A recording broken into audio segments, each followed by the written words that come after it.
സർവപാപങ്ങളെയും വേരോടെ നശിപ്പിക്കുന്നവൻ. അജാമിളോപാഖ്യാനത്തിലെ ആ വിഷ്ണു പാർഷദന്മാരോട് യമദൂതന്മാര് പറയുന്നുണ്ട്, ഇവനെ പോലൊരു മഹാഭാവി വേറെ ഉണ്ടാവും, എന്തൊരു പാപം ചെയ്തവനാണ്, ഇവനെ ഞങ്ങൾ കെട്ടിവലിച്ചടയ്ക്കുമ്പോൾ നിങ്ങൾ അരുതേ അരുതേ എന്ന് തടയരുത് എന്ന് പറയുമ്പോ വിഷ്ണു പാർഷദന്മാരൊരു കാര്യം പറയുന്നുണ്ട്. എന്താ പറയുന്നത്? നിങ്ങൾ പറഞ്ഞത് 100% സത്യമാണ്, എങ്കിൽ കൂടിയും പ്രായശ്ചിത്തം ചെയ്തു കഴിഞ്ഞാൽ പിന്നെ പാപം ഉണ്ടോ, അതിനെക്കുറിച്ച് നിങ്ങൾക്ക് അറിയില്ലേ എന്ന് വിഷ്ണു പാർഷദന്മാര് യമകിങ്കരന്മാരോട് ചോദിക്കുന്നുണ്ട്. 3 യമകിങ്കരന്മാരാണ് വന്നിരിക്കുന്നത്, ധാരാളം വിഷ്ണു പാർഷദന്മാരെന്ന് മേൽപ്പത്തൂര്.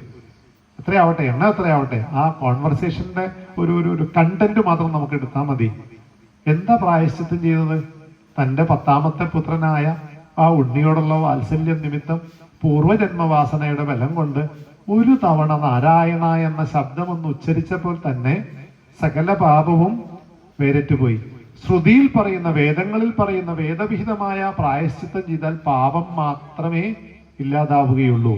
നാരായണ എന്ന നാമം ജപിച്ചു കഴിഞ്ഞാൽ പാപത്തിന്റെ കാരണമാകുന്ന, മൂലകാരണമാകുന്ന വാസന, ടെൻഡൻസീസിനെ വരെ സൂക്ഷ്മ ശരീരത്തിൽ നിന്നും ഭഗവാൻ റിമൂവ് ചെയ്യും, മാറ്റും.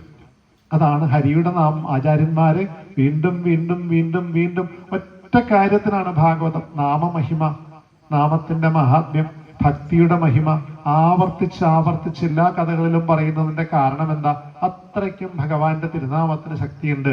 അപ്പൊ സർവപാപങ്ങളെയും വേരോടെ നശിപ്പിക്കുന്നവൻ, ആ നമസ്കരിക്കുന്നവരുടെ സർവാത്മന, ആ നമസ്കരിക്കുന്നവരുടെ ജനന മരണക്ലേശത്തെ തീർക്കുന്നവൻ, സകല ജീവജാലങ്ങളെയും പരിപാലിക്കുന്നവൻ ആയ അല്ലയോ ഹേ കൃഷ്ണ, അല്ലയോ ഹരേ, അല്ലയോ ഗോവിന്ദ, അങ്ങേക്ക് നെന്തിരുവടിക്കായിക്കൊണ്ട് എപ്പോഴും നമസ്കാരം.